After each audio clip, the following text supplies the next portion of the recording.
Jeudi, jour de paye, mais aussi jour de podcast Leader RH. Merci de nous écouter. Aujourd'hui, j'ai une entrevue super intéressante avec Isabelle Leclerc, VP RH et marketing chez Garant. On connaît Garant, les pelles.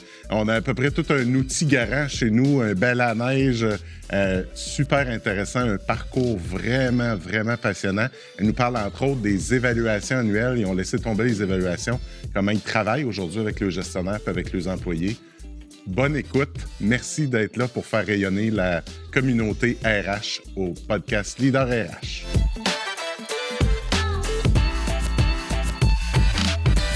Isabelle, oui, merci d'avoir accepté l'invitation. ça me fait plaisir. Isabelle Leclerc, vice-présidente RH et marketing chez Garant. On connaît Garant. On a probablement tout un outil Garant dans notre cabanon, dans notre cour, dans notre char, quelque part. Probablement, oui. Fort probablement. Ouais. Leader québécois. On va en venir à ton rôle, mais j'aimerais ça qu'on recule en arrière. Puis tu me parles un peu de tes débuts, tes premiers jobs, ton premier contact avec les RH. Te souviens-tu? Comme à l'école, on passe dans le bureau du directeur, mais tu te souviens de ça? On Ouais, passe au bureau des RH? Ouais, non, j'ai jamais passé dans le bureau des RH, effectivement, quand j'étais aux études, mais je me cherchais beaucoup, honnêtement. Ça n'a pas été un choix qui a été fait jeune, là. Tu sais, je me destinais pas à être en ressources humaines, en fait.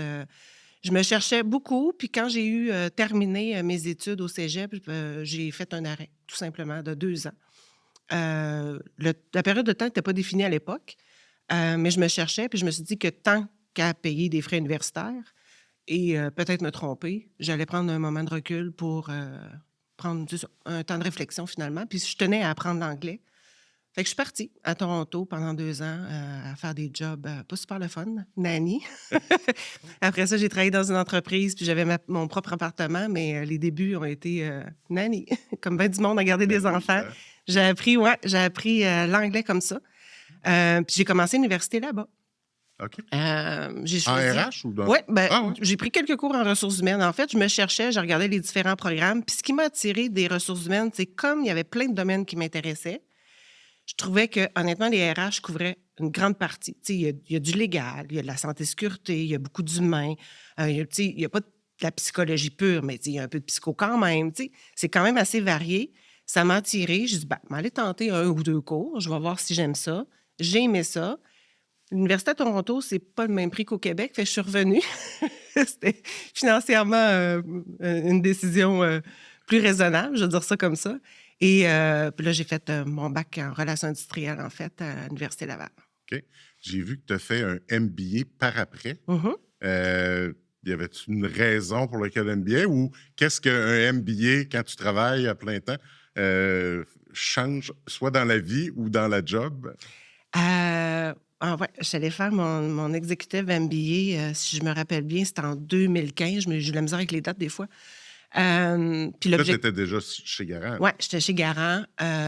Puis j'aspirais à faire autre chose. Je voulais ouvrir mes horizons. Autre chose que des RH? Oui, Ah, oui, OK. oui, oui. J'aspirais à autre chose. J'évoluais dans le comité de direction depuis mon arrivée chez Garant. Puis il y a plein de volets, en fait, qui m'intéressaient. Puis je voulais faire comme avoir plus large un peu que les ressources humaines, faire autre chose aussi.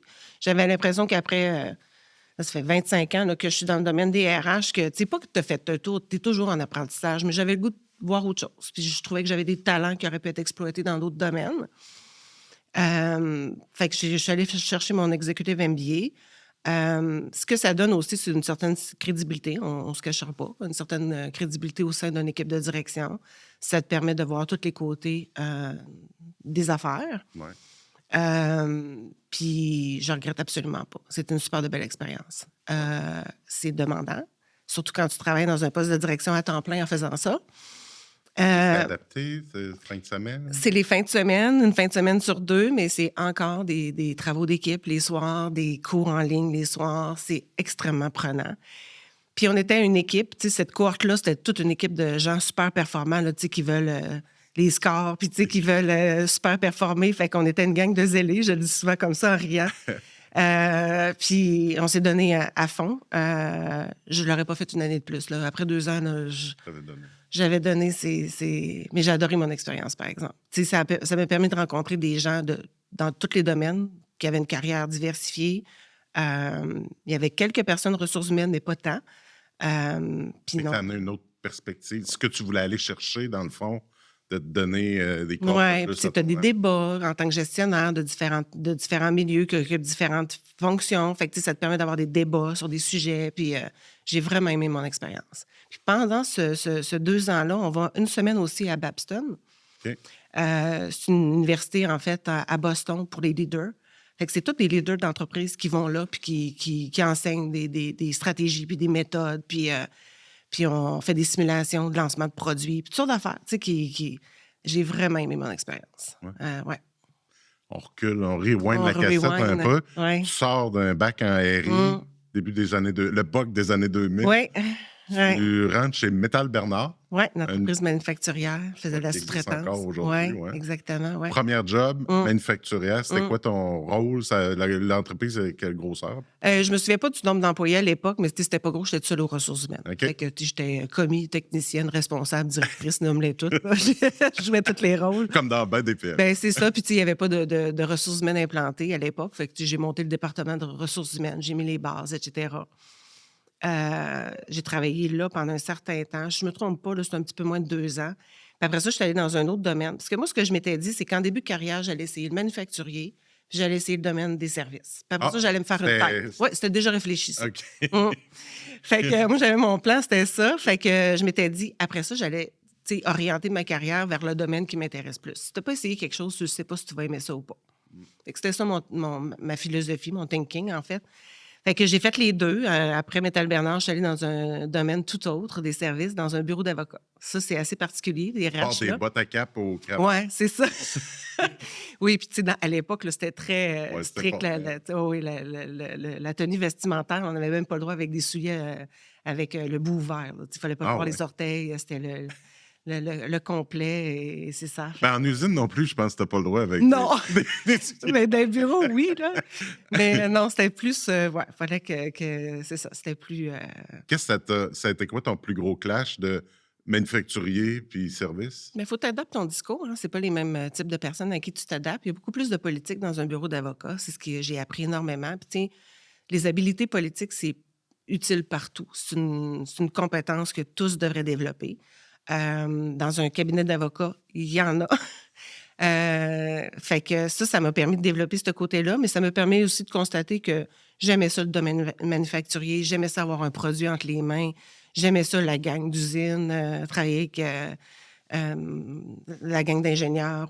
Fait que j'aimais ça, la culture ou le feeling d'usine. Fait que je suis retournée dans le domaine manufacturier. Là, je suis rentrée chez Prévost. OK. Mm. T'es quelle grosseur, à peu près, à cette époque-là? Prévost, c'était 1500 employés, si je ne me trompe pas, à l'époque. OK, Ouais. Mm. Quand même, c'était déjà, Ouais. c'était déjà gros. Ouais. Puis là, tu rentres dans une organisation. Tu dis, je suis rentré chez Métal Bernard, il n'y avait pas de RH, tu mettais tout en place. Tu arrives chez Prévost, 1500 employés, j'imagine que tu n'étais pas tout seul au RH non plus. Non, non. Puis il y avait une équipe. Ouais. Là, tu as un autre clash. Ben moi, je m'adapte quand même assez bien, honnêtement. Moi, j'ai tripé parce que là, c'était une école. Tu sais, c'était, honnêtement, Prévost, ça m'a permis d'apprendre énormément. Ils ont une structure, fait que, tu sais, ils ont des équipes scindées, en fait, tu sais, développement organisationnel versus les relations de travail versus rémunération, avantages sociaux, à l'époque, du moins. Il y avait Volvo derrière aussi, qui avait une école de formation pour ses leaders ou les gens des RH que tu sais, j'ai appris là, incroyable. Tu sais, on avait, entre autres, un des mandats que j'avais, c'était d'implanter chez Prévost tout le sondage organisationnel que Volvo avait développé avec tout, là, de travailler avec les équipes qui avaient des équipes un peu moins performantes, dont les résultats étaient moins bons, travailler avec les gestionnaires puis avec les équipes pour essayer de trouver de l'amélioration. Fait que, tu sais, des grosses organisations comme ça avec des structures et un budget pour te former, c'est extraordinaire. Là. Mais au début, je suis rentrée chez Prévost, c'était 100% relation de travail. Fait que je faisais Fait que purement des... Ouais. Y avait-tu la structure de partenaire d'affaires à cette époque-là ou c'était des Non, conseillers? c'était des conseillers, tu sais, très, très segmentés. Là, tous les départements RH, là, il y avait tu ne peux pas travailler en relation de travail puis faire du développement organisationnel. Là. Tout était compartimenté. OK. Puis après ça, ils m'ont ajouté, c'est ça, la partie sondage organisationnel parce que vu que je parlais bien anglais, OK. Puis Tes années de nanny. mes amis, oui, ils ont été payantes. Fait que là, ça m'a permis d'avoir des fonctions un petit peu plus larges. Euh, Puis après ça, j'ai quitté l'organisation. On était à ce moment-là quelques-uns à quitter. Et je ne suis pas partie longtemps. Je suis partie à peu près 5 mois. Ah. Une nouvelle équipe qui est arrivée. J'ai rencontré le nouveau gestionnaire à l'époque. Et il y a eu un clic. Puis je suis revenue chez Prévost. OK. Mm.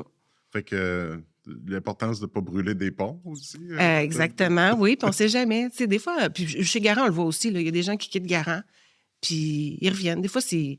Écoute, j'ai déjà vu une semaine. La personne est revenue. J'ai vu des 5 ans.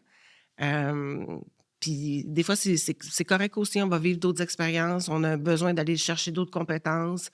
Puis finalement, on a vu d'autres choses, puis on fait un choix. Le podcast Leader RH est une présentation de Ansia. Ansia, partenaire d'affaires en recrutement. La mission d'Ansia, c'est de faire en sorte que la pénurie de main-d'œuvre ne soit pas un obstacle à la croissance des entreprises.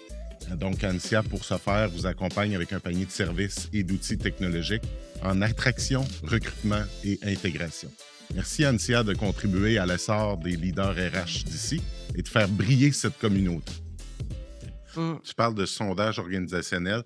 Et souvent, j'entends les gens ont peur de ça. Les gestionnaires ont peur des sondages organisationnels. Ouais. Qu'est-ce qu'ils vont dire? Ouais, mais là, si on le sait, on va être obligé de faire quelque chose avec, etc.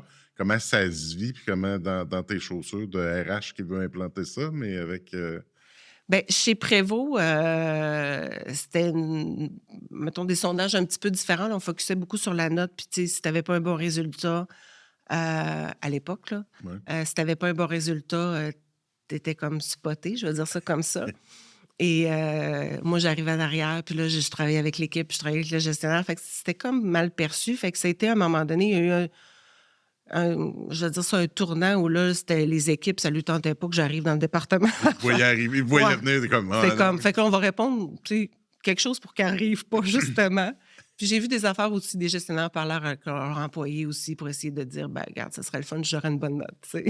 Comme le concessionnaire, tu sais, tu vas chez le concessionnaire, puis si vous ne nous mettez pas 10 sur 10, appelez-nous. Oui, c'est ça. Fait que chez Garant, on en a un sondage, mais tu sais, on l'a fait différemment. Il n'est pas associé à un gestionnaire en particulier. Nous, on le perçoit comme c'est l'équipe de direction qui se fait évaluer. S'il n'y a pas une bonne performance à quelque part, c'est notre responsabilité. Collective. Exactement. Okay. Fait qu'on comme un travaille 360 ensemble. Ou c'est... C'est plus un sondage. C'est pas un 360, mais nous, on le perçoit un peu comme ça, dans le sens que c'est notre résultat à nous autres en tant qu'équipe de direction. Est-ce qu'on performe bien? Est-ce que... Tu sais, puis des fois, c'est une question de perception. Des fois, on fait les choses bien, mais sont mal communiquées. On pense qu'on le communique, mais on le communique mal. Puis là, on se rend compte dans le sondage que, écoute, c'est pas perçu pas du tout de la façon dont on pensait, ou les employés pensent que telle affaire qu'on fait est pas... le sondage, par exemple, je sais pas, j'essaie de penser à un avantage social, par exemple, où ben, les autres font mieux. Mais non, on est les meilleurs, admettons. Fait que... des fois, on oublie de faire du marketing RH, d'expliquer ce qu'on fait. J'ai souvenir à un moment donné, là, peu après la fameuse pandémie où le télétravail était à large, tout le monde en faisait. Puis là, après ça, on voit un vent de courant où les entreprises obligent un certain nombre de personnes à revenir, c'est ça. Puis nous, on a laissé ça 100% télétravail. Tu fais ce que tu veux. Ça te tente de venir au bureau parce que tu as le goût de voir des gens, bien, bienvenue. Si tu n'as pas le goût, ben, c'est correct aussi. C'est sûr, ça ne s'applique pas à tous les postes. On s'entend que tu ne fais pas de la supervision de production de chez toi, là.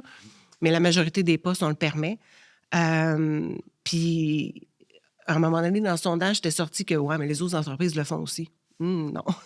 Fait qu'on a sorti des statistiques. C'est-à-dire, les autres entreprises le font de ramener le monde au bureau? Non, de faire du télétravail. Okay. Ce qui est totalement faux, en fait. C'est pas vrai. Fait que des fois, notre communication, on pense avoir bien communiqué, puis que le monde perçoive ça comme un atout, un avantage. Puis finalement, dans leur perception, c'est non, c'est comme normal. Fait que, tu sais, de mieux communiquer quand on fait quelque chose, de faire du marketing RH pour montrer que, regarde, c'est un atout ou c'est un avantage qui est au-delà du marché ou des... Donc, c'est quand même la dynamique, tu sais, parce qu'on ne se cachera pas de te parler de politique puis de sens politique. Des fois, autour d'un comité de gestion, il y en a de la politique. La prod, les RH, tout ça. Comment ça ça amène les résultats? Ou comment ça vous a-tu soudé plutôt que de dire, ah, ça, c'est le bilan de la prod, sont contents. On n'a jamais fait ça, honnêtement. OK, fait que c'était Non, même non, on n'a dans- jamais fait ça. Tu sais, des fois, on peut le savoir un peu qu'il y a un département qui va moins bien, mais de là à dire que c'est la faute du gestionnaire, ça serait un peu trop facile. Si ça va mal dans un département, ça peut, dans certains cas, être un gestionnaire qui est incompétent. Là. Tu sais, je veux dire, dans ma carrière, j'en ai vu. Là. Tu sais, je veux dire, on n'est pas dans un monde de licorne, là, il y en a. Est-ce que de faire en sorte que ça soit un sondage, plutôt que d'être par département, que ça soit l'équipe de ça, ça a-tu, tu sais, au comité de gestion, ça a-tu solidifié? Ça a-tu. Où on s'est pointé, tu sais. Non. En fait, non, j'ai jamais senti ça, puis on l'a jamais fait. Tu sais, un sondage organisationnel, c'est le résultat d'une équipe. Tu sais, s'il y a un département qui ne performe pas ou que ça va moins bien le climat, il y a un travail à faire collectivement parce que c'est pas nécessairement... Tu sais, c'est jamais la faute de juste une personne. Tu sais, dans ma carrière, j'en ai vu là, des gestionnaires là, qui étaient pas à leur place, mettons, qui n'étaient pas dans leur environnement. Tu sais, c'est pas un monde de licorne, là, il y en a qui sont pas dans la bonne chaise. Mais majoritairement, c'est pas le cas. Tu sais, ça veut dire qu'il y a un manque de communication entre les départements. Ça veut dire que, tu sais, il y a quelque chose là, intrinsèque qu'il faut aller vérifier. Fait que l'idée derrière du sondage, nous, on l'a jamais perçu comme ça. C'est notre évaluation à nous autres en tant qu'équipe de direction OK. et non pas en tant que département. Est-ce que ça marcherait dans toutes les entreprises? Nous, ça fonctionne bien, puis c'est comme ça notre culture, mais puis ça fonctionne super bien. Fait que... OK. Ça a l'air de quoi, l'équipe? Vous êtes quoi? Combien d'employés? On est 350 employés. On OK. a... la majorité de nos employés sont à Saint-François-de-la-Rivière-du-Sud, puis bon, sinon, on est à télétravail. Puis on a un moulin à scie au Nouveau-Brunswick, OK. à Woodstock. C'est bon. Mm. Puis, tous les employés, usines, tout le monde passe au sondage? Le sondage pour les employés d'usine, on le fait sur une base un petit peu moins fréquente. OK. Il y a pas de... On ne s'oblige pas à dire c'est aux 2 ans ou c'est aux 3 ans, c'est à chaque année. Quand il y a des années qu'on juge que c'est à propos, on le fait. Là, OK. Des employés de bureau, on le fait aux 2 ans. Aux 2 ans, systématique. Mm. C'est bon. Tu nous as parlé de Garant. Tu as quitté Prévost pour aller chez Garant En 2010, oui. en 2010. Mm. Qu'est-ce qui t'avait? Parce que Saint-François, ben, quoi que Prévost, c'est à Sainte-Claire. Ouais, j'ai tout le temps fait de la route. Ouais. C'est ça. Saint-François de la Ouais. Rivière-du-Sud, ça a l'air bien exotique. Oui, bien, moi, et- quand on m'a dit Garant, Saint-François de la Rivière-du-Sud, c'est où ça, Saint-François? Tu sais, c'est dans le milieu de nowhere, on va se le dire. Là. C'est pas super sexy quand tu recrutes et tu dis, ben, tu viendrais-tu travailler à Saint-François de la Rivière-du-Sud? Là? C'est un petit peu avant Montmagny, ça arrive sud de Québec. Donc, c'était peut-être à peu près 10 minutes avant Montmagny. Là. Donc, mais moi, j'étais habituée, comme on disait, de faire la route, fait que ça me dérangeait pas. Puis, tu sais, là, aujourd'hui, j'en fais un peu moins, puisque, bon, le télétravail, je me le permets aussi un petit peu. Mais j'ai fait ça jusqu'en 2020, pendant 10 ans, à tous les jours.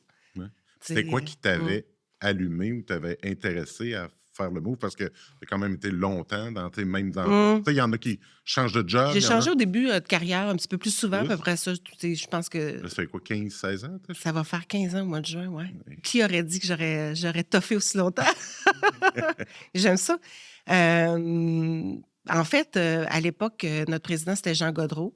Moi, je choisis beaucoup mes emplois par rapport à la structure ressources humaines, puis par rapport au président directeur général. Quand je dis par rapport à la structure, si les ressources humaines ne sont pas au sein de l'équipe de direction, ça me donne un message clair. OK. Fait que pour moi, c'est important. Si les RH ne sont pas au sein de l'équipe de direction, pour moi, ça veut dire qu'ils n'apportent pas autant de valeur que moi, je souhaite qu'il y en ait. Puis le fit aussi avec le patron. As-tu la même philosophie? Je veux-tu bien m'entendre avec cette personne-là? Ben, tu sais, un peu à la base, quoi. Puis c'est comme ça que j'ai choisi l'organisation à l'époque. Parce que, tu sais, le recrutement, c'est un choix des deux parties. Oui, l'employeur fait un choix. Il nous choisit, mais nous aussi, on en fait un. Fait que je dis que, tu sais, j'ai choisi Garant. Puis je l'ai choisi depuis 15 ans. Parce que des opportunités, j'en ai eu, là. Tu sais, on en a tous, là. J'ai considéré, des fois, quitter Garant. Comme tout le monde, des fois, hein, il y a des moments qui sont plus fun, il y a des moments... les mots de chasseur de tête. Ben, ouais. Puis des fois, il y a des périodes que c'est moins le fun, puis il y a des périodes que c'est plus le fun. Puis, ben non, c'est ça. Une entreprise, ça évolue. Mais j'ai jamais fait le move. Puis, tu sais, c'est pas par crainte de changement, parce que je tripe sur le changement. Tu sais, quand j'en ai pas à job, genre, je vais m'organiser pour en avoir dans ma vie personnelle. Fait que je drive à ça. Fait que c'est pas une question d'être anxieuse par rapport à changer de job, puis je vais-tu perdre ma job, puis je vais-tu manquer une opportunité. Non, c'est vraiment parce que je me plais. Euh, Si j'avais pas eu mon rôle, je vais être franche, si j'avais pas eu mon rôle au marketing, est-ce que j'aurais fait un move? Probablement. OK. Puis, tu sais, j'étais rendue là dans ma carrière de faire autre chose. Puis, j'avais fait un MBA avec les efforts qui vont avec. Ouais. C'était pas pour rien non plus, là. Tu avais fait le MBA pour élargir puis tout ça. C'est Mais tu sais, ça. on voit Mmh. souvent VP RH ou talent, culture et Ouais. communication. Souvent même, c'est juste communication Mmh. interne. Là, comment VP RH et marketing? Ouais. Comment c'est Euh, arrivé, ça, ouais, hein? comment c'était. Bien, quand notre nouveau directeur général est arrivé, Pierre-Yves Martin, qu'on appelle affectueusement PY, est arrivé, lui, il avait une toute autre vision pour la business, là. Fait qu'on a changé notre vision, on s'est questionné sur qu'est-ce qu'on voulait être, qui on voulait être comme organisation. Fait qu'on a revu notre mission, on a revu notre vision. Puis on a revu, évidemment, bon, nos valeurs, est-ce qu'ils concordent encore, puis tout ça, parce que ça, je pense que c'est important de se questionner par rapport à tout ça. Puis en changeant notre vision, on s'est dit, OK, là, on veut revoir notre image de marque. Fait que j'ai travaillé sur le projet, en fait, avec mon boss, puis d'autres joueurs aussi, là, autant externes qu'internes. Et ça a commencé comme ça. J'ai toujours, tu sais, j'ai ça de dire le mot de talent. On dirait que quand on parle de soi, hein, c'est facile de dire le mot de talent pour quelqu'un d'autre, mais quand on parle de soi, des fois, on a de la misère avec ce mot-là, mais une facilité. Je veux dire ça comme ça, je suis plus à l'aise avec ça en com. Fait que pour moi, ça a été comme assez, comme plus facile. Puis, tu sais, parler de communication interne, pour moi, c'est ben, la même chose. C'est différent, puis c'est la même chose en même temps. Puis après ça, ben, une fois qu'on a fait tu sais, toute l'image de marque, on a changé notre logo, vision, mission, valeur, qu'on a regardé Parce que aussi l'ancien président Jean avait été là plusieurs ans. 25 ans, quelque chose comme ça, OK. 22, 25, il me semble que c'est 25 ans. Ouais. Fait que ça Ouais. a une empreinte Oui, ça l'empreinte. qui est OK Puis, là. ouais, puis Hein? PY voulait mettre son empreinte à lui. Puis, tu sais, il arrive aussi avec sa propre expérience, sa propre culture, ses propres valeurs, tu sais, avec un thinking qui est différent, plus jeune aussi. Fait que ça amène une vision complètement différente. Il voulait amener la business ailleurs, puis c'est correct aussi. Fait que nous, on a embarqué là-dedans. Écoute, le changement, c'est super le fun, là. Puis c'est ça qui fait qu'aujourd'hui, on fait des outils motorisés aussi, là. Fait que Ouais, ouais. on n'en faisait pas avant. Fait que Parce que vous avez une grosse culture d'innovation. Là. ouais, ouais, Tu sais, c'était là ouais. depuis plusieurs années. Partout dans tout ça. l'organisation, là. Pas juste, tu sais, en termes de développement de produits, là. On est une entreprise manufacturière 4.0. Ah oui, vous Oui, avez oui. implanté ça. Même au RH, on est 4.0. J'ai pas de classeur de papier, j'ai rien. On OK. est informatisé sur tout. Nos formations internes, on a fait des vidéos, on utilise les outils. C'est tout en vidéo. On a un système ressources humaines super puissant. Moi, tous nos processus, on cherche l'efficacité, finalement. Puis, OK. j'ai pas de papier, j'ai pas de formulaire papier. On n'a rien de tout ça, là. OK. Il y en a qui ont fait le saut quand ils sont partis des ressources humaines dans l'équipe Garant, qui sont allés ailleurs, à quel point que... Tu sais, des fois, quand tu vois ailleurs, tu fais « Oh, mon Dieu, Ouais. on est quand même avancé, là. » Non, on est vraiment 4.0 partout dans l'organisation. On est innovation partout. Tu sais, on a des équipes, on fonctionne beaucoup en équipe multidisciplinaire, autant pour le développement de nouveaux produits que dans l'usine pour l'amélioration des processus. On a des équipes de EDAC qu'on appelle l'équipe d'amélioration continue. OK. Puis on le fait aux ressources humaines aussi. Tu sais, Fait que tu peux faire un atelier Kaizen ou quelque chose. ouais, on l'a fait. Ah, Ouais, ouais. ouais. Tu sais, on le fait même en relation de travail. Fait que, ouais. Attends.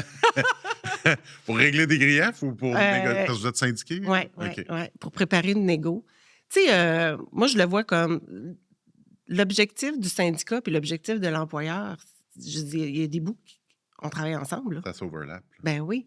Ce qu'on veut, c'est de la rétention de notre côté. On veut des employés qui sont heureux, mais en même temps, on a des enjeux. Puis, tu sais, on a un processus, puis il y a des réalités d'affaires qu'il faut tenir compte. Puis quand on voit que, tu sais, mettons, je sais pas, moi, la plupart des greffes sont focusés sur un ou deux sujets, comme les mouvements de main-d'œuvre, je pense entre autres à ça, ou l'application du temps supplémentaire, t'as pas besoin d'attendre une négo pour en discuter. Fait que ce qu'on a fait, c'est sûr qu'on a des comités de relations de travail qu'on appelle CRT dans notre jargon, mais des fois, ça prend un travail de de plus en profondeur, qui nécessitent un petit peu plus de temps. Fait que ce qu'on a fait, entre autres pour ces 2 sujets-là, c'est qu'on a fait des rencontres où on a mappé le processus complètement. C'est le CRT qui faisait ça ou c'est un autre Non, comité? c'est un autre comité qu'on OK. s'est... fait qu'on s'est... on a- Vraiment comme une cellule d'amélioration. Exactement. Fait qu'on on a discuté en CRT, puis on a dit, ben nous, on pense que ce serait la bonne façon de faire pour régler les problématiques qu'on vit de part et d'autre. Le syndicat a embarqué dans le processus. On a nommé des joueurs pour faire partie du processus. Puis cette équipe-là, en fait, a travaillé là-dessus. Fait que... Fait Est-ce qu'on que a... tu prenais des outils propres du Kaizen puis tout ça, ou c'était une méthodologie différente? Ben, on a utilisé un outil, puis on a travaillé avec processus de mapping. On a mappé le processus. On a regardé tout ce qui fonctionnait bien dans le processus, tout ce qui fonctionnait pas bien. On l'a présenté au syndicat après ça. Eux ont rajouté leurs éléments. On a fait des Puis on l'a sessions. présenté au syndicat parce qu'il n'était pas En fait, nous, on a préparé l'exercice d'abord, de mapper tout le processus pour, tu sais, comme alléger le travail aussi, puis arriver en équipe pour commencer la session de travail avec des outils. Tu sais, on avait déjà mappé, fait que là, on pouvait parler pas dans le beurre. Là. Tu sais, on avait un mapping Mais pour c'était plus s'appuyer. en travail de préparation Exact. et non de décision. Dire, Exact. voici, ça va C'est changer. ça. Fait que là, on est arrivé avec ça, puis là, on a travaillé sur qu'est-ce qui fonctionne bien, qu'est-ce qui fonctionne pas bien, de part et d'autre. Puis là, ben, on a mappé le processus. On l'avait mappé le processus, on l'a regardé, on a fait des ajustements. Non, c'est pas vrai. Tu sais, des fois, on réalise pas que, bon, la pratique, c'est ça, mais finalement, ben, il y a telle affaire qu'on savait pas. Ah, OK. Fait qu'on on l'a modifié. Puis après ça, on a fait des sessions de travail où on a carrément revu le processus. Des fois, il y a eu des débats. Là, non, moi, je suis pas d'accord. Puis là, ça va donner trop de travail à nos superviseurs. Puis ça n'a pas d'allure. Puis nanana. Puis on est arrivé avec un processus à la fin, ce qui a fait que quand on est arrivé en égo, le pré-travail était déjà tout fait. Hein. Il restait juste quelques finalités. Mais auriez-vous pu faire une lettre d'entente, mettons? On aurait pu faire une lettre d'entente. Nous, on l'a vu. Ouais, nous, on l'a fait. Puis, tu sais, les lettres d'entente, il y a des syndicats qui sont pour ça, mais il y a des employés aussi qui préfèrent que leur syndicat ne fasse pas de lettre d'entente pour X raisons.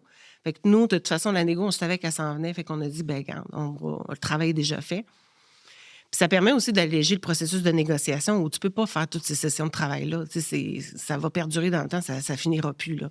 Fait que des deux parts, ce qu'on cherche à faire, idéalement, c'est d'avoir un processus de négociation qui est plus raccourci. Là. Ça se peut-tu que, tu sais, oui, c'est une négociation, puis tout ça, mais ça se peut-tu que d'être dans un contexte de négociation, tu as déjà un niveau de confrontation un peu plus différent où je veux aller chercher, tout ça, fait que de faire ça en dehors du contexte. Effectivement, puis c'est pas nécessairement les mêmes joueurs que tu impliques dans le processus aussi. T'sais, en équipe de négo, tu sais, autant le syndicat que nous autres, on a des joueurs X qu'on met sur la table de négo parce qu'on a besoin X, tu sais, ou un besoin Y, peu importe.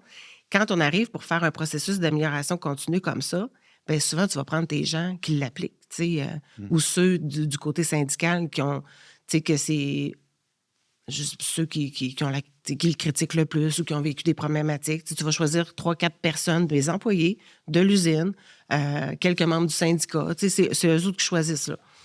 Fait que c'est pas les mêmes joueurs non plus. Fait que, tu sais, ce qu'on veut, si on veut qu'un processus fonctionne bien après, il faut que ce soit les joueurs qui le vivent puis qui vont le mettre en application. Tes champions de C'est ça, ouais. Okay. C'est ça, exactement. Fait que quand on dit, tu sais, on fait de l'innovation, on n'exagère pas, là. Ça fait vraiment partie de la culture. C'est dans tous les domaines, que ce soit les finances, les RH, l'ingénierie, tout le monde a une culture de changement, penser autrement. Dans les 2 critères que tu as dit de joindre une organisation, tu parlais de le fit avec l'équipe de direction, la place est où, puis tu as de la structure RH, tout ça. Tu sais, il y a certaines organisations, les RH, il y a des PA-RH qui relèvent de la prod, t'en as, tu sais, qui relèvent des unités d'affaires, le service RH devient un service center, là, tu sais, tout ça. T'as sûrement vu différentes méthodes? J'ai vu différentes méthodes. Je dirais que j'ai pas une opinion qui est blanc ou noir par rapport à tout ça. Dans le fond, si les gens m'entendaient, tu sais, blanc ou noir, je fonctionne bien sur des zones grises. Puis je me dis, dans le fond, je pense pas qu'il y a un processus anyway, qui est parfait. Je pense qu'il faut choisir, tu sais, le processus qui fit dans son organisation, considérant la culture. Chose certaine, puis je l'ai dit tantôt, puis je maintiens, il faut que les RH soient représentés au comité de direction. Je pense que les RH doivent se rapporter aux plus hauts dirigeants et non pas au VP opération et non pas au VP finance. Faut qu'il y ait une personne d'en haut qui ait une culture RH puis qui bâtisse la culture RH. Il faut qu'elle soit partagée.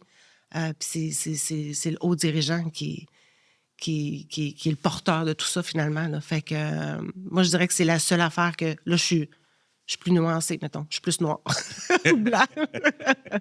Mais tu sais, le reste, honnêtement, écoute, il y a du pour et du contre dans tout. Fait que tu sais, si une entreprise qui préfère avoir un centre de service plutôt qu'une équipe RH sur le terrain, puis que ça fonctionne bien pour eux autres, pourquoi pas? Tu sais.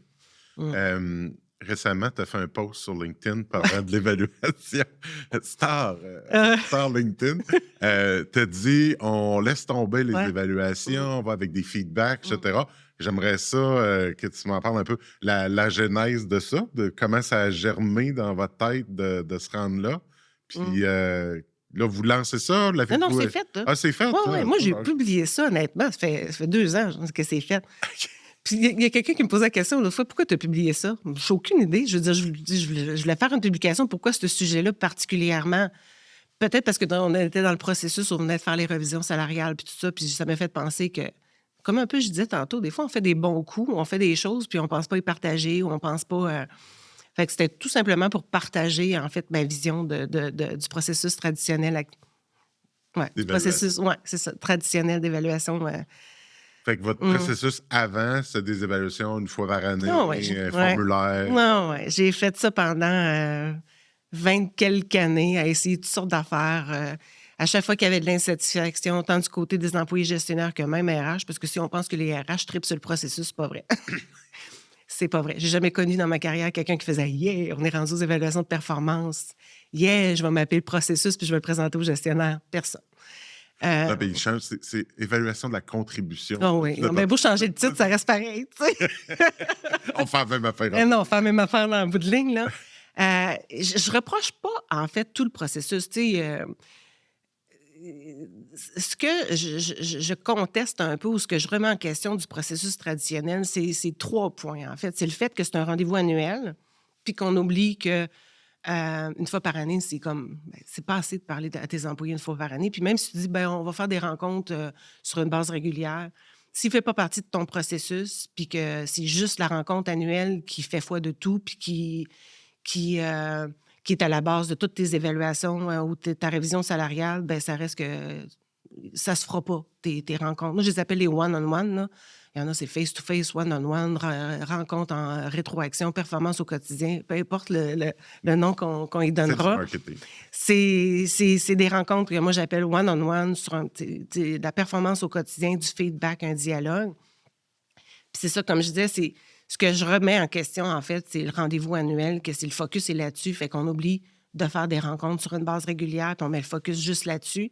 Ce que je remets en question, c'est le formulaire rigide qui tient pas compte de l'humain, du poste, qui tient pas compte de l'évolution de l'entreprise. C'est quand tu fixes des objectifs en début d'année, puis que tu les revois pas, puis tu les revises pas. En tout cas, j'ai rarement vu des... Moi, je n'ai pas mon dire qu'il faut avoir de l'agilité. Il faut revoir nos objectifs sur une base régulière. C'est pas obligé d'être toutes les semaines, on s'entend, mais au moins trimestrielle. L'entreprise évolue, l'entreprise change. Il y a des défis auxquels on fait face. L'économie arrive. Il y a plein de changements qui font en sorte qu'une année, l'objectif que tu t'es donné en début d'année, elle ne fonctionne plus, puis finalement, on va travailler sur d'autres choses. Puis c'est correct aussi de faire un virage. Est-ce que ça peut démotiver les employés? Pas du tout. Moi, si je parle à ma gang, je dis, regarde, on avait prévu faire telle affaire cette année, mais avec le contexte, je pense que ce serait mieux de faire telle autre affaire, puis qu'on fait le virage tout le monde ensemble, dans le but collectif que l'entreprise atteigne ses objectifs stratégiques. Pourquoi pas, tu sais? L'enjeu, c'est qu'on ne le change pas, puis là, on en parle une fois par année, on arrive au bout de l'année, puis là, on sort, c'était quoi tes objectifs, puis on fait, puis là, c'est comme, ah ouais, mais ça fait 8 mois qu'on ne travaille plus là-dessus, puis on a fait. Fait que là, dans le sentiment de l'employé, c'est, j'ai pas atteint mon objectif. C'est ça. Puis là, oui, mais c'est parce que vous m'avez fait travailler sur telle affaire. C'est ça, puis j'ai fait quand même beaucoup d'heures, mais là, j'ai ci, puis là, j'ai ça, puis là, on n'avait pas le budget, puis là, on n'avait pas ci, puis là, finalement, tel autre département, il n'était pas disponible, fait que j'ai pas pu avancer. Mais il faut que je mette une note, moi, en tant que gestionnaire. Moi, j'ai une grille. Il faut que je mette une note. Fait que là, je mets quoi? Finalement, le pas atteint, mais... Fait qu'il y a du subjectif, de toute façon, dans un formulaire rigide. Puis là, après ça, on essaie toutes sortes d'affaires. Dans ma carrière, j'ai essayé, évaluer les valeurs. Puis mettre, comment se définissent les valeurs dans le comportement. Puis là, ben, tu mets une définition. Ben, tout le monde a son interprétation. Tu as bien beau essayer de mettre la phrase la plus, je veux dire, tu la lis comme tu veux bien la lire, là. Puis après ça, bon, des compétences clés qu'on voudrait que tout le monde ait. Puis là, tu fais la même affaire, tu es défini, etc. Mais ça ne tient pas compte de... Ben, moi, ça fait 20 ans que je travaille pour la même entreprise. Mané, je vais dire quoi, mettons, à l'employé? Puis moi, je vais dire quoi dans mon évaluation? Tu sais, je veux dire, ça fait 20 ans que tu m'évalues sur la communication. Je pense que je sais, là, que je suis correcte, tu sais. On peut-tu parler d'autres choses, là? Si t'es pas correct, Ouais, ça fait 20 ans que je c'est te ça. dis que t'es pas bonne en Ben, communication. clairement, je changerai pas, là. On peut-tu focuser sur quelque chose sur lequel j'ai de la force, tu sais? Fait que... Puis ce que j'aime pas aussi, c'est la note. Tu sais, comme si on était sur un banc d'école, sur un bulletin. C'est comme si le focus, après ça, il est mis juste là-dessus. Puis là, ça rend les employés... Tu sais, c'est anxiogène, là. Moi, je m'en vais rencontrer mon boss, il va me faire mon bulletin. Là, il va me dire c'est quoi mes forces, c'est quoi mes points d'amélioration, puis il va me donner une note. Fait que là, puis en plus, il m'envoie un formulaire avant, puis là, moi, il faut que je m'auto-évalue. Fait que là, la plupart du temps, bien, on est gêné de parler de nos forces. Fait que là, on n'ose pas focusser. On a oublié ce qu'on a fait puisqu'on n'a pas pris de note. Ouais, c'est l'évaluation annuelle, mais c'est les 3 derniers mois. Ben, c'est ça. 2, 3. Fait que Exactement. performe, C'est ça. planche, soit visible dans les 2, vas 3 avoir un mois. 5. Le début d'année, ben, prends ça cool. Fait que c'est ça, puis ouais, non, c'est ça. Fait que c'est la note aussi que j'aime pas, tu sais, le processus où on focus là-dessus. Moi, j'ai eu un exemple à un moment donné, il y a quelqu'un qui était venu me voir, qui m'avait dit « Je suis vraiment déçue de ma rencontre d'évaluation. » Puis ça m'avait surpris parce que c'est un employé qui performe super bien. Il m'avait dit, je me souviens pas de la note, admettons qu'il avait dit 3,5 ou 4, peu importe, 4. Puis j'ai juste eu un 4. Fait que sur 5, il me semble que moi, c'était mon année, là, wow, cette année, là, tu sais, j'ai fait telle affaire, telle affaire, telle affaire. Puis tu sais, c'est comme, je m'attendais à cette année à avoir une reconnaissance. Fait que là, je pose des questions sur comment ça s'est déroulé la rencontre, tu sais, c'est quoi le feedback que tu as eu. Puis le feedback est extraordinaire, là. Tu sais, le gestionnaire, là, il n'a que des bons mots, puis le féliciter. Puis Mais il y a un 4. Mais il y a un 4. Fait que je l'ai invité à retourner jaser avec son gestionnaire, puis le lendemain, le gestionnaire, il tombe en bas de sa chaise. Moi, j'ai jamais donné 4 à personne dans ma carrière. T'es le premier à qui j'ai donné 4. Moi, je suis toute fière de te donner un 4. Ouais. Fait qu'ils ont focusé tout ce temps-là. Ils ont focusé juste... L'employé a focusé juste sur sa note, mais il a complètement oublié le message du gestionnaire. J'avoue. Enlève la note, le discours est totalement différent. Là, on jase entre adultes. Fait que je suis capable de te dire, ben écoute, cette année, on a fait vraiment une année exceptionnelle. Écoute, tes réalisations, tel projet que tu as fait, c'est un wow. Tu sais, on en a parlé tout le long de l'année. Fait qu'il le sait, là. Il n'est pas surpris de la rencontre qu'on a, parce qu'on a des rencontres régulières aux 2 semaines. On félicite, on souligne des bons coups, etc. Oui, mais cette année, je suis vraiment particulièrement contente de l'année qu'on a eue ensemble. Je trouve qu'on travaille bien, on a su s'adapter de part et d'autre. Il y a tel projet que je suis particulièrement fière de ta réalisation. Y a-t-il des éléments que tu voudrais qu'on discute cette année, des changements de poste, des nouvelles tâches que tu voudrais acquérir? On parle de carrière. Tu sais, si je sais que la personne veut devenir directeur RH, bien, on travaille ensemble. Fait que je sais c'est quoi les compétences que ça prend pour être directeur RH. Fait que je vais lui donner des projets en fonction de ça. Fait que, tu sais, on a un dialogue entre adultes. Il ne repart pas de là en disant j'ai un 4, j'ai un 3. Il repart avec, regarde, j'ai eu une belle conversation avec Isabelle, ça a été le fun avec ma gestionnaire. Moi, j'ai été capable de recevoir du feedback aussi parce que j'en demande. Tu sais, y a-tu quelque chose que dans mon approche que tu apprécies moins? Tu sais, puis je le fais aussi dans mes one-on-one. Mais à la fin d'année, je vais un petit peu plus globalement. Puis après ça, on parle de rémunération, puis etc. Donc, ça se peut-tu que l'obligation d'avoir un chiffre est trop rattachée avec la rémunération puis la conversation? Tu sais, puis de le faire une fois par année, puis souvent, le processus de rémun est fait pas longtemps après les évaluations, puis tout ça. Fait que tu t'en vas comme employé parce que tu vas avoir une augmentation, tu sais, j'ai bien performé, hey, tu vas avoir mon bonus, sur cette affaire.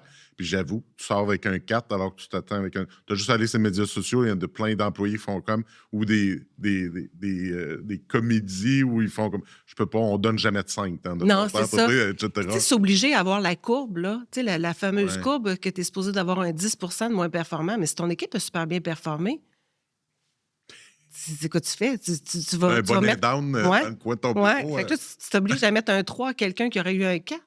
Ouais. Tu sais, j'ai pas fait besoin... Dans le fond, il n'y a plus de note pantoute? Pantoute. OK, mais... Ouais. OK, puis là, je mets mon chapeau de rémun. Ouais, Puis, c'est la question que j'ai eu le plus. Mais là, tu fais quoi pour la rémunération?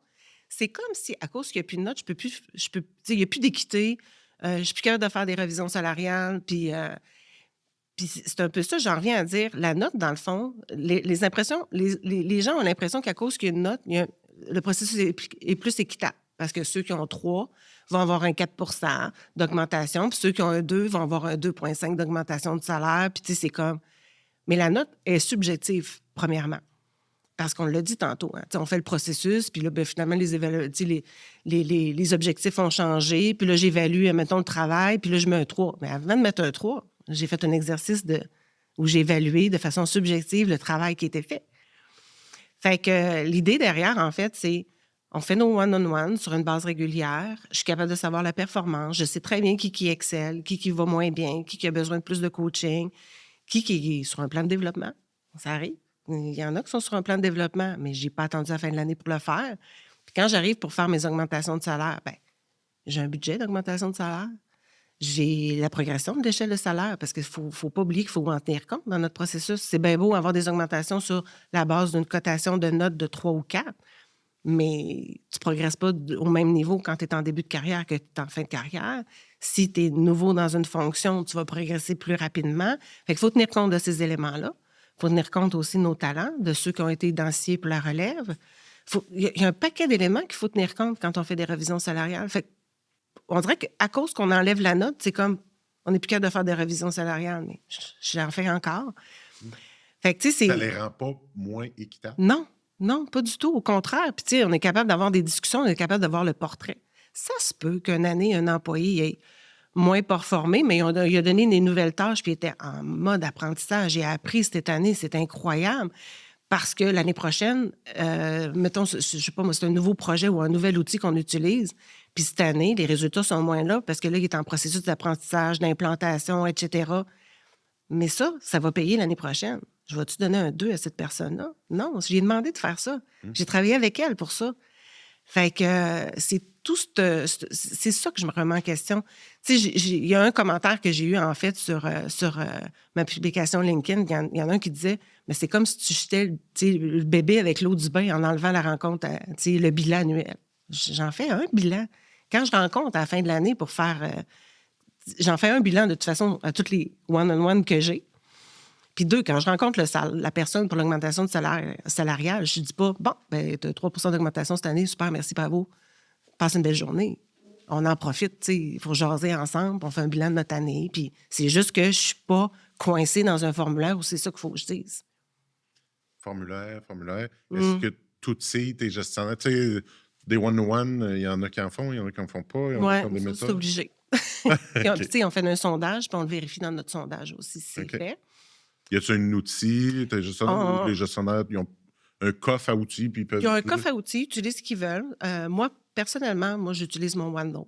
J'ai 3-4 bullet points que je me suis mis, puis c'est comme ça que je fonctionne. On a fait un formulaire plus avec des points clés pour ceux qui préfèrent avoir un outil. C'est plus un guide de conversation. Exactement. C'est pas un formulaire avec tu coches des affaires. Exactement, j'aime le terme que tu utilises. Là, c'est un guide de conversation qu'on a. Chacun utilise l'outil qu'il veut.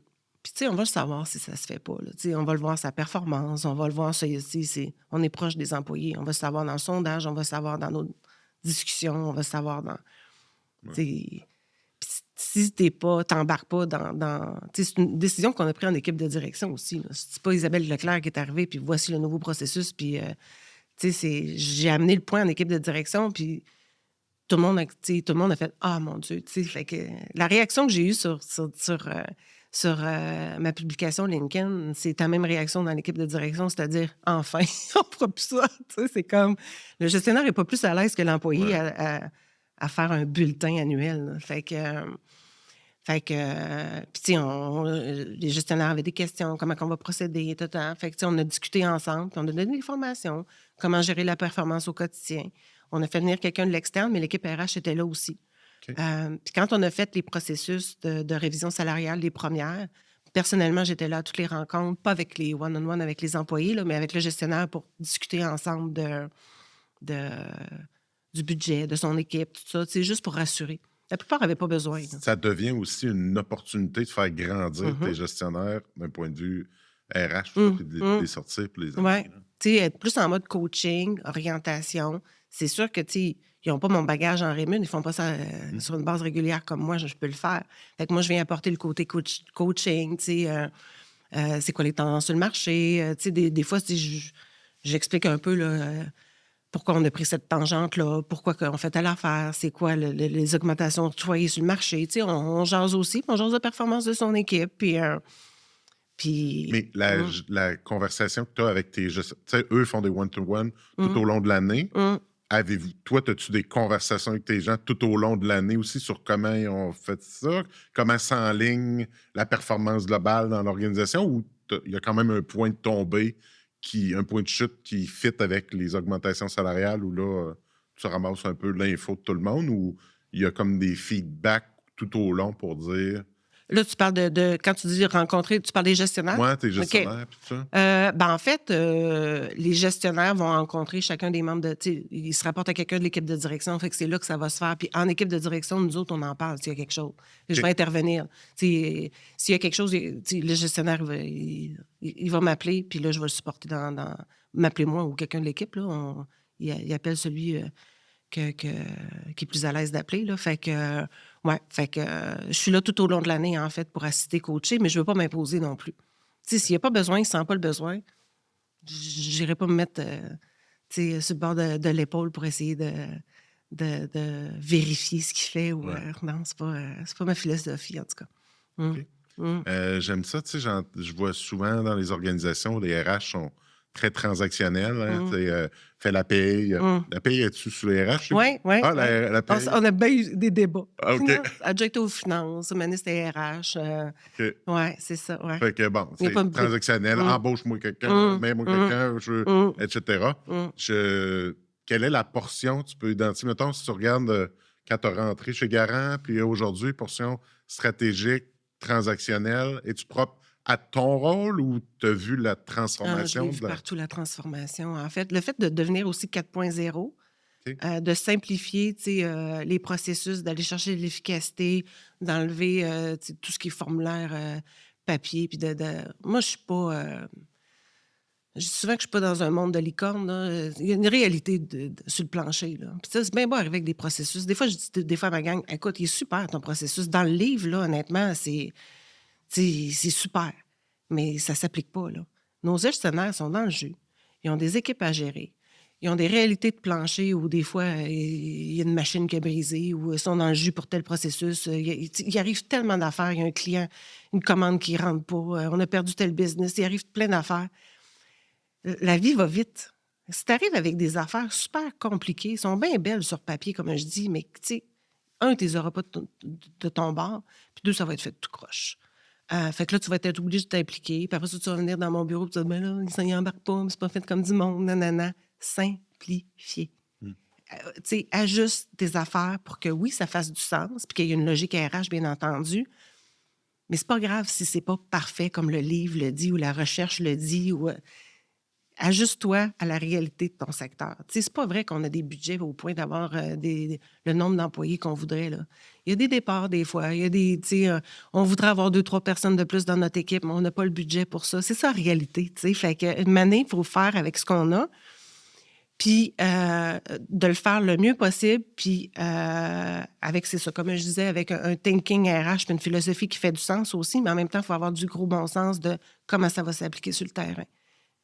Puis c'est peut-être là où, des fois, les RH auraient avantage à aller plus sur le plancher, puis pas juste se promener sur le plancher pour entendre les doléances des employés ou comprendre ce qui se passe des employés, mais comprendre aussi la réalité des gestionnaires, comprendre les affaires, la réalité des affaires, comprendre la business dans laquelle tu évolues, c'est quoi ses enjeux, dans quel contexte le marché qu'elle évolue. Ça permet aussi à ce moment-là d'avoir des meilleurs outils à offrir à tes gestionnaires pour pas justement leur en rajouter, puis rajouter des processus puis des affaires que tu les auras pas de ton bord de toute façon. Puis c'est là que je dirais qu'on a le plus de reproches au RH souvent dans ma carrière. Là, je l'ai entendu, c'était beaucoup ça. C'est comme, j'ai déjà entendu vite dans un monde de licorne. Ça marche pas, vos affaires. C'est bien beau, mais ça marche pas. Fait que c'est ça. C'est quoi qu'il y a sur ta plate pour les prochaines années? Qu'est-ce qui est dans ta cour? D'autres transformations, d'autres éléments? Bien là, le rôle en marketing est quand même assez récent. Fait que OK. moi, j'abandonnerai pas les RH, j'aime encore ça. Euh, Mais c'est sûr que là, le focus, tu sais, quand même, il est beaucoup là. Quand on commence un nouveau défi, un nouveau rôle, ben, on met son énergie aussi là-dessus quand même, hein. Fait que j'ai un focus là. Puis, tu sais, nous, on a changé aussi notre vision, où on fait des produits motorisés, entre autres. Mais en fait, tu sais, avant, on se limitait à déneiger, jardiner, construction. Là, c'est tout ce qui est projet extérieur. Fait que OK. ça amène large, là. Fait que ça peut nous amener à voir d'autres horizons. Donc, c'est ces horizons-là qu'on Une travaille. entreprise groundée sur l'innovation. Oui, Puis, c'est ça. Fait que. ça peut être Hum, une bougie d'allumage. ouais, c'est ça. Fait que, tu sais, j'oublierai, tu sais, je peux pas laisser les RH, là, c'est en dedans de moi. J'ai l'expérience qui fait en sorte que je suis capable de bien coacher, puis d'accompagner mon équipe, puis ça, je veux le garder. Mais comme je disais, quand tu prends un nouveau rôle, il faut que tu mettes un peu plus de temps, puis d'effort, puis dans ce nouveau rôle-là, surtout dans un contexte de changement comme on a fait, là. Parce que des changements, on a fait en 2 ans chez Garant, là. Ouais. Tu sais, changer l'image de marque, arriver avec tout ce qui est équipement motorisé extérieur. Donc, c'est Passionnant. ça. Oui, c'est extrêmement passionnant. En masse, Ouais. c'est cool. On est presque rendu à la fin. Je prends 10 secondes de votre temps pour remercier encore une fois notre partenaire Ansia pour la réalisation de ce podcast Leader RH, puis de mettre en lumière des leaders d'ici. Isabelle, je te remercie vraiment. J'ai fait plaisir. adoré ma conversation. Je trouve ça inspirant, je trouve ça intéressant. Puis tu sais, quand on se parlait au début, tu dis « Ah, j'ai-tu de quoi raconter? » Oui, finalement, je parle beaucoup. Ouais. Non, mais j'aurais continué, là. Vous continuez. Mais c'est Vraiment. toujours intimidant, ces affaires-là, parce qu'on se dit, ben écoute, tu sais, un peu le syndrome on s'en était parlé un peu, là, le syndrome de, je suis pas meilleure que les autres, j'ai comme rien à mon, tu sais, mon bagage est ordinaire, ou, tu sais, fait que c'est toujours un peu Vraiment intéressant. gênant, je dis ça de même. Je nous atterrirais doucement Doucement. sur une petite question personnelle. C'est un petit jeu de cartes qu'on a en intégration pour faciliter l'intégration. C'est important, je ne sais pas si tu as vécu des accueil et intégration, c'est important Ouais. d'accueillir notre monde. Puis tisser des liens avec nos collègues, c'est super important. Fait que des petites cartes. Fait que je t'inviterais à piger. Là, c'est la carte catégorie vie personnelle. Ah, Fait OK. que c'est des choses. Bon. J'ai des cartes leader, vie corporative, mais les plus drôles Sont là? Fait OK. que, je suis curieux de. Mais là, moi, il va falloir que tu me la lises, parce que je suis rendue à l'étape de ma vie où j'ai besoin de lunettes de lecture, puis je suis trop fière perte pour mettre mes lunettes, là. Fait que- Présente-nous brièvement ta famille, des animaux, frères, sœurs, enfants. Ma famille, en fait, Tu es originaire du coin? je suis originaire du Lac-Saint-Jean. Moi, je viens d'une grosse famille du Lac-Saint-Jean. Puis j'ai une grosse famille aussi. On est 5 chez nous, là. Fait que OK. j'ai trois frères et une sœur. Sont-ils en RH? Non, j'ai personne en ressources humaines. OK. Je suis la seule en ressources humaines. Non, les autres sont des finances, ingénierie. OK. Ouais. Fait que non, je suis la seule. Puis j'ai un garçon, en fait, de 22 ans qui étudie dans le domaine administratif, puis qui me dit que les RH, ça a l'air plate. Fait que, il fera pas de ressources humaines. Ah, non? Non. Je suis mariée avec... écoute, ça fait 25 ans que j'étais avec... Ah, fait que quand tu disais que tu aimais le changement, c'était ouais, ben pas là-dessus. pas là-dessus. Non, mon chum, il est découragé, en fait, parce que c'est tout le temps des projets, là. Quand c'est pas on rénove telle affaire, je veux déplacer ici, je veux faire ça, on n'avait pas de projet, on s'est mariés, toutes sortes d'affaires. Fait que, tu sais, moi, il faut que ça bouge, il faut qu'il y ait des changements. Fait que, ouais, c'est ça. Fait que, à son grand désarroi, des fois, j'ai une idée. Il fait, oh non, Ah, non. un autre projet, là. Un autre projet. Ouais, Ah, ben, Ouais. c'est super. Isabelle, je te remercie infiniment. ça m'a fait plaisir. J'ai un beau bonheur avec Ouais. toi. Mais t'es Partager. facile à jaser, fait que ça aide. Tant mieux. Fait que je te remercie Merci. infiniment. J'espère que les gens qui ont écouté ont appris, ont été inspirés. J'espère. Puis à la prochaine. À la prochaine.